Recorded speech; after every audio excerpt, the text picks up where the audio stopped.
Hello guys, welcome to my YouTube channel 3D coaching classes में। हम आज discuss करने वाले हैं अपने इस वीडियो के। ये वीडियो हमारा जो है वो बेस है एक्सरसाइज 1.39 क्लास का। इससे पहले हमने एनसीईआरटी सॉल्यूशंस में 10th क्लास में सेकेंड चैप्टर चल रहा है हमारा। ट्रिग्नोमेट्री खत्म हो चुका है, कोऑर्डिनेट ज्योमेट्री चल रहा है। 9th क्लास में जो है लाइन एंड एंगल्स खत्म हो चुका है और ये सेकेंड चैप्टर चल रहा है। तो जिन बच्चों ने ये दो चैप्टर्स नहीं देखे हैं तो वो इस वीडियो से पहले की जो वीडियो है वो देख सकते हैं और अपना कॉन्सेप्ट क्लियर कर सकते हैं। तो आइए स्टार्ट करते हैं आज हम लोग 1.3। तो देखते हैं फर्स्ट प्रॉब्लम क्या कहती है। फर्स्ट क्वेश्चन कह रहा है कि right the following in decimals. Right the following in decimals, यानी कुछ नंबर्स दिए हैं उनको डेसिमल्स में रिप्रेजेंट करना है। जैसे फर्स्ट है 36/100, सेकंड है 1/11, थर्ड है 4n1/8, ये थर्ड है। Fourth is 3/13। तो यहाँ पे क्या करना है, हमें सिंपली सा इन नंबर्स को डिवाइड करना है और डेसिमल्स की फॉर्म में लाना है। ठीक है, तो देखिए 36 को जब हम डिवाइड करेंगे, ये 100 है। 100 से डिवाइड करने का मतलब होता है कि अगर ये डबल जीरो है, जितने भी जीरो होंगे डिवाइड में राइट टू लेफ्ट मूव करता है डेसिमल्स। ठीक है, तो इसका जो आंसर आएगा वो 0.36 आ जाएगा। हमने डेसिमल्स लगा दिया तो इस तरह से ये डिवाइड हो गया। अब सेकेंड पार्ट को सॉल्व करते हैं। सेकेंड में क्या है, 1/11 है तो 1 को 11 से डिवाइड कर देते हैं। यहाँ पे 1 क्या है, लेस है, नहीं जाएगा तो पॉइंट लगाएंगे और इधर 0 लगा देंगे। फिर नहीं जा रहा है तो क्या करेंगे, यहाँ पे एक और 0 लगाएंगे तो यहाँ पे डबल 0 होगा, फिर 999 हो जाएगा। फिर 1 बचा। ठीक, अब ये क्या फिर जा रहा है, नहीं जा रहा है तो फिर 0 लगाएंगे, 0 0, फिर 999। तो इसी तरह ये चलता रहेगा। तो यहाँ पे डिवाइड करने में क्या आया, 0.0909। ठीक, तो इस तरह से ये प्रॉब्लम भी हमारी सॉल्व हो गई। 0.9090 ऐसे चलता रहेगा। अब इधर आते हैं, ये कितना हो जाएगा 33, 8 4 से 32 और 33/8।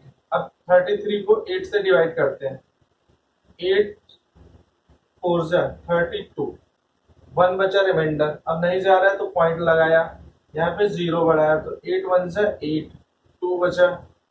अब 0 लगाया, पॉइंट ऑलरेडी लगा हुआ है, 8 2 से 16, 5 बचा, 4 बचा यहाँ पे। तो यहाँ पे 0 लगाया, 8 5 से 40, तो कितना आएगा इसका आ गया हमारा 4.1258। ये डेसिमल फॉर्म आ गया।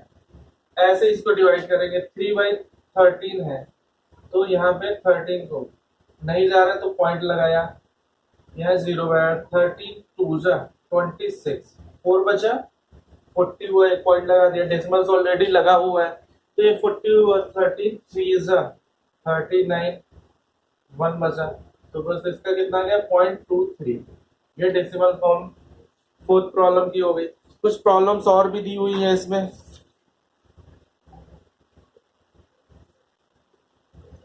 जैसे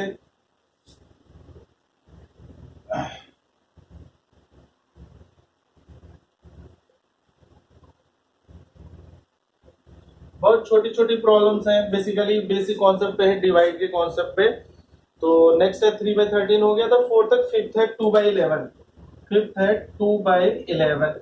अब इसको डिवाइड करना है 2/11 को, तो 2 11 पॉइंट लगाएंगे, 0 लगाया, 1 11 बन जाए 11, कितना बचा 9, पॉइंट लगाए 0 11 8 जा 88, कितना बचा 2, फिर 11 बन जाए, ये 0 हुआ 11, फिर कितना बचा 9 0 11 9 8 जा, फिर 88 आया। तो इसी तरह ये चलता रहेगा। तो इसका कितना आया 0.1818। तो इस तरह से ये क्या है कि ये रिपीट होता रहेगा और रिपीट होगा। अगर इसको टर्मिनेटिंग फॉर्म में लिखें, जैसे नॉन टर्मिनेटिंग होता है, तो जब इसको हम बार के फॉर्म में लिखेंगे तो नंबर हमारा 18 रिपीट हो रहा है, तो इसको ऐसे भी रिप्रेजेंट कर सकते हैं 0.18 बार। ठीक, इस टाइप से भी ये लिख सकते हैं, ये भी सही है हमारा, ये भी आंसर है। तो नेक्स्ट आता है 6 प्रॉब्लम की तरफ। 6 प्रॉब्लम क्या है हमारी? 6 प्रॉब्लम है 329 बाय 400। ठीक, तो इसको हम क्या करेंगे, पहले 400 से 4 से डिवाइड करेंगे। इसको सॉल्व करने के लिए क्या करेंगे, 329 है बाई 4 इंटू 100 कर लेंगे। तो देखिए 4 ये 00 है, तो इसको जब डिवाइड करेंगे तो ये आ जाएगा 3.29 बाई 4। अब इजिली हम 4 से इसको डिवाइड कर लेंगे, 329 4 ये पॉइंट है, तो देखो ये पॉइंट आ जाएगा 4 8 जा 32, 9 4 2 जा 8, 1 बचा, पॉइंट लगा हुआ है तो 0, 4 2 जा 8, फिर 2, फिर 0 4 5 जा, तो कितना आया 0.825, ये आ गया हमारा 0.8225। तो इस तरह से ये आंसर हो गया। तो इस तरह से प्रॉब्लम नंबर 1 को हमने सॉल्व कर लिया है। अब प्रॉब्लम नंबर 2 को डिस्कस करते हैं। प्रॉब्लम नंबर 2 क्या है, कह रहे हैं you know that 1/7 is equal to 0.1428.142857। ठीक, 142857 ये डिवाइड करने पे ये नंबर आ रहा है। कह रहे विदाउट एक्चुअली डिवीजन 2/7 इसकी वैल्यू बतानी है। 2/7, 3/7, ठीक है, 4/7, 5/7 और 6/7। तो इसकी वैल्यू निकालने के लिए देखते हैं, जब इसको डिवाइड किया गया इसमें बार लिखा हुआ है, ये बार लगा हुआ है, तो यही नंबर रिपीट होगा। तो इसी नंबर को हम क्या करते हैं, यहाँ पे ये जो नंबर है, क्योंकि ये 1/7 की वैल्यू भी है, इस 2/7 को हम ऐसे रिप्रेजेंट कर सकते हैं कि नहीं, 2 इंटू 1/7, और इसकी वैल्यू हमें ये दी है, तो 2 इंटू 0.142857। तो इसको इंटू कर देते हैं, कितना हो जाएगा 2 7 जा 14,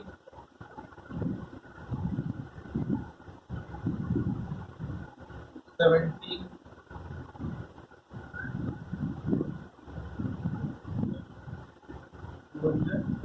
यानी अब इस पे बार लगा देंगे 285,714, 285,714 ये आ गया। अब ऐसे इसको 3 को इंटू कर देते, 3 इंटू 1/7, तो 3 इंटू 1/7 की 0.142857। तो जब इसको डिवाइड करेंगे तो इसको डिवाइड करेंगे कितना आएगा, 3 से 0.428, 0.42857 ये आगे डिवाइड करने में। अब ऐसे इसको बनाएंगे 4 इंटू 1/7 को, तो 4 इंटू ये बार था हमारा 0.14287, ये बार लिखा हुआ है। अब इसको जब 4 से इंटू करेंगे तो क्या आएगा 0.571,428 ये बार, ये बार है। ठीक, अब 5 इंटू 1/7 है, तो 5 इंटू 0.142857 ये बार है। तो जब इसको 5 से वाला 5 वाला इंटू करेंगे तो क्या आएगा 0.714285 ये आ गया, इस पे भी बार रहेगा। अब ऐसे बढ़ते हैं इसकी तरफ, 6 इंटू 1/7, तो 6 इंटू 1/7 की वैल्यू 0.1428557। तो जब 6 से इंटू करेंगे इसको तो क्या आएगा 0.857 इंटू 1142। तो इस तरह से ये आंसर आ गया हमारा इसका 6/7 का भी। तो इस तरह से हमने प्रॉब्लम नंबर 2 को जो है वो सॉल्व कर लिया। बढ़ते प्रॉब्लम नंबर 3 की तरफ। प्रॉब्लम नंबर 3 जो है ये इंपॉर्टेंट है इस चैप्टर की, ये क्वेश्चन मेन है, यहाँ से स्टार्ट है। तो अभी तो ये बेसिकली डिवाइड और मल्टीप्लाई का चल रहा था क्वेश्चन, ठीक है। तो हम लोग बढ़ते प्रॉब्लम नंबर 3 की तरफ। प्रॉब्लम नंबर 3 में क्या है, express the following term in the form of p by q where p and q integer and q but not equal 0। यानी थर्ड का जो फर्स्ट है 0.6 बार लिखा हुआ है, ठीक है। अब इस 0.6 बार को हम क्या करते हैं, लेट कर लेते हैं, let x is equal to 0.6 बार।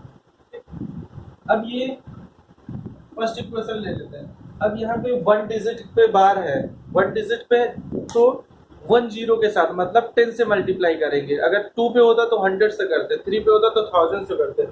तो इस इक्वेशन को ऐसे लिख सकते हैं, x इज इक्वल टू 0.666 ऐसे लिख सकते हैं। ये हुआ। अब इस इक्वेशन को इसको डाल देते हैं 2, इक्वेशन 2 मल्टीप्लाइड 10, तो ये 10x हुआ इज इक्वल टू, इसको जब इंटू करेंगे तो 6.666 ये आएगा। इसको इक्वेशन डाल देते हैं थर्ड। अब देखिए यहाँ से 10x इज इक्वल टू, इसको ये लिख सकते हैं कि नहीं, 6 प्लस 0.66 ऐसे लिख सकते हैं, इतना लिख लेते हैं। तो देखिए 10x is equal to 6 plus, ये किसकी वैल्यू है, यहाँ से देखिए इक्वेशन 2 से x की वैल्यू है, यहाँ पे x रख देते हैं, इस x को इधर ले आते हैं तो कितना बचेगा, 9x इज इक्वल टू 6। तो x इज इक्वल टू 6/9, तो 3 3 जा रहे हैं, 3 2 जा 6, x इज इक्वल टू 2/3। अब 2 को जब 3 से डिवाइड करेंगे हम तो क्या आएगा, 0.666 चलता रहेगा ऐसे ही, ठीक है। तो हमारा p बाई क्यू की फॉर्म में तो ये सही आ गया इस टाइप से। तो हमारा p बाई क्यू की फॉर्म में कितना आ गया, x इज इक्वल टू 2/3। तो यही हमारा आंसर हो गया 2/3। अब बढ़ते हैं हम लोग नेक्स्ट प्रॉब्लम की तरफ। प्रॉब्लम नंबर 2 इसका,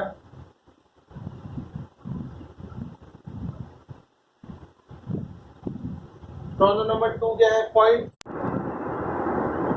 अब देखिए सेकंड प्रॉब्लम को सॉल्व करते हैं। क्या है ये, 0.47 बार, तो ओनली 7 पे बार है, तो इसको ये लिख सकते हैं कि नहीं, लेट कर सकते हैं x इज इक्वल टू 0.4777 ऐसा चलेगा। ये इक्वेशन 1 आ गई। इक्वेशन 1 को अगर हम 100 से मल्टीप्लाई करते हैं, क्योंकि यहाँ 2 डिजिट थी, तो देखिए क्या आएगा, 100x इज इक्वल टू, ये आएगा 47.777 ऐसे चलता रहेगा। तो ये क्या हो गया, 100x इज इक्वल टू, इसको ये लिख सकते हैं 443 प्लस 4.777, तो देखिए 43 और ये 447 हो गया। इसकी वैल्यू ये हमारे पास x है, तो 100x is equal to 43 plus x।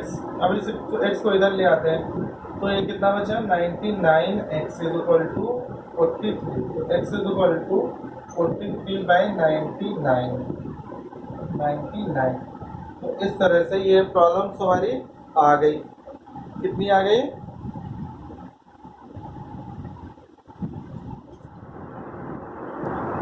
अब देखिए क्या है, 100x is equal to 43 plus 4.77। अब ये 4.77 इसको बनाना है, तो इसको हम क्या करें, 10x इज इक्वल टू 4.77 आ जाएगा। तो इसकी वैल्यू क्या हो गई, हमारे पास 10x हो गई प्लस 43 हो गया इज इक्वल टू 100x हो गया। इस 100x को इधर ले आते हैं तो ये कितना बचेगा, 90x इज इक्वल टू 43, तो x इज इक्वल टू 43/99। तो इस तरह से ये प्रॉब्लम नंबर सेकंड भी सॉल्व हो गया। बढ़ते प्रॉब्लम नंबर 3 की तरफ।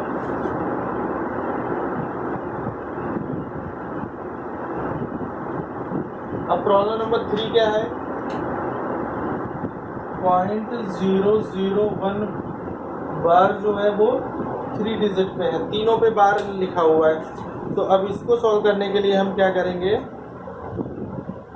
देखिए 3 पे बार है तो इसको लेट करते हैं, let x is equal to 0.001001 ऐसे ये चलता रहेगा। तो यहाँ पे 3 डिजिट थी, तो इस इक्वेशन को इक्वेशन 1 मल्टीप्लाइड 1000, 3 डिजिट है तो 1000 से इंटू कर दे, तो ये 1000x इज इक्वल टू, जब इसको 1000 से इंटू करेंगे तो ये 001.001 ऐसे चलता रहेगा। तो ये 1000x इज इक्वल टू, इसको क्या लिख सकते हैं, 001.001। ये सेकेंड इक्वेशन आ गई। अब यहाँ से x की वैल्यू देखिए 001 है, यहाँ पे x की वैल्यू रख देते हैं, तो 1000 x इज इक्वल टू ये 1 प्लस 0.001001, तो इसकी वैल्यू क्या है हमारी x है, इस x को इधर ले आते हैं तो क्या बचेगा 999 x is equal to 1, x is equal to 1 by 999, तो इस तरह से 1 बाई 999, तो इस तरह से प्रॉब्लम नंबर 3 को भी हमने सॉल्व कर लिया। अब बढ़ते हैं प्रॉब्लम नंबर 4 में क्या है 0.99 एक्सप्रेस करना है, 0.99999 ऐसे ही चल रहा है, इसको एक्सप्रेस करना है in the form of p by Q, p by Q के फॉर्म में बनाना है, ठीक है। तो हम इसको लेट कर लेते हैं, p में जो वैल्यू है let x is equal to 0.99999 ऐसे ही चलता रहेगा, ठीक। इसको इक्वेशन 1 ले लेते हैं।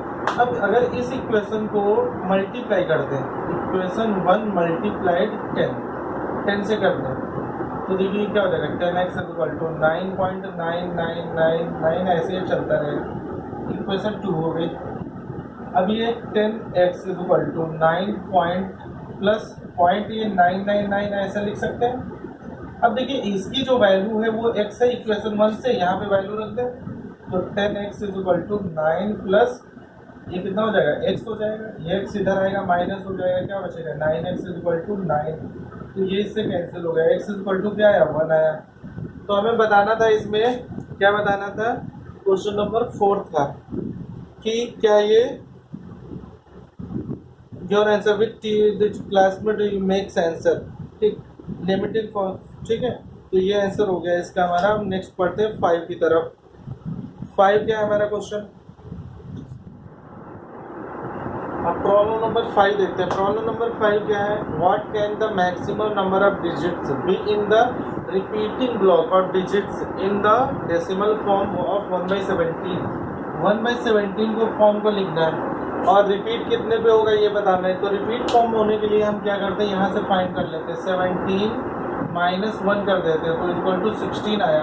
तो 16 के बाद से ये वैल्यू रिपीट होने लगेगी, ठीक है। तो इसको अब जब हम डिवाइड करेंगे तो पता चल जाएगा 17, तो यहाँ पे क्या करेंगे पॉइंट लगाया, 0 बढ़ाया, तो ये कितना हुआ, अभी ये नहीं जा रहा है तो एक और 0 लगाएंगे तो 100 हो गया।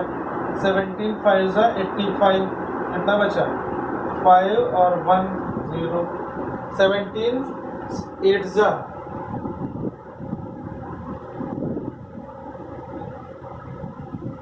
136। तो ऐसे इसको डिवाइड करते चले जाएंगे ऐसे, तो ये डिवाइड होके ये आंसर आ जाएगा हमारा, और कहाँ पे 16 डिजिट पे जाके ये रिपीट हो जाएगा। तो इस तरह से इस प्रॉब्लम को कंप्लीट कर लेंगे। अब पढ़ते हैं प्रॉब्लम नंबर 6 की तरफ।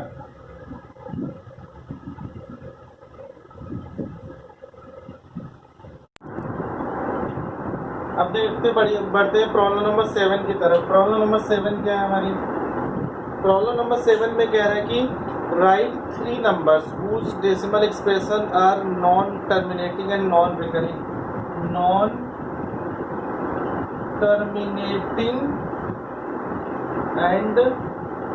non-recurring। non-terminating and non-recurring, अगर non-terminating non-recurring लिखना है तो क्या है, जैसे 0.01 001 0001 000 3 थे 41 ऐसे ही एक एग्जाम्पल हो गया। दूसरा 0.20 200 2000 2000। इस तरह से ये प्रॉब्लम नंबर 7 हमारी सॉल्व हो गई। अब प्रॉब्लम नंबर 8 नेक्स्ट करते हैं। देखिए प्रॉब्लम नंबर 9। प्रॉब्लम नंबर 9 में क्या कह रहा है, classify following numbers are rational और इरेशनल। ये बताना है कौन रैशनल है कौन इरेशनल। पहला √23, क्या ये परफेक्ट स्क्वायर है, नहीं, रूट से बाहर नहीं आएगा, रूट से बाहर नहीं आएगा तो ये टर्मिनेट नहीं होगा, इसलिए इरेशनल नंबर है, नॉन टर्मिनेटिंग इरेशनल और नॉट परफेक्ट स्क्वायर है, ठीक। अब जैसा नेक्स्ट सेकंड पार्ट 225 ये किसका स्क्वायर है, ये जो है ये 15 का स्क्वायर है, ये 15 का स्क्वायर है, और ये क्या है एक रैशनल नंबर है, क्यों, क्योंकि ये एग्जैक्ट वैल्यू आ गई यहाँ से। अब 0.3796 ये भी क्या है फुल डिविजिबल है, फुल डिवाइड हुआ है, तो ये क्या है, रैशनल नंबर है और टर्मिनेटिंग नंबर है, सही है। ये क्या है, डैश डैश चल रहा है, तो ये नॉन टर्मिनेटिंग नंबर हुआ, क्योंकि अभी इसके आगे भी नंबर्स होंगे कोई, तो ये नॉन टर्मिनेटिंग हो गया। बट रिपीटिंग है, कैसे, देखिए 478 ये नंबर रिपीट हो रहा है, तो जब ये रिपीट हो रहा है तो ये क्या हो गया, रैशनल नंबर हो गया है, ठीक है, यानी रिपीट होने की वजह से रैशनल नंबर हो गया।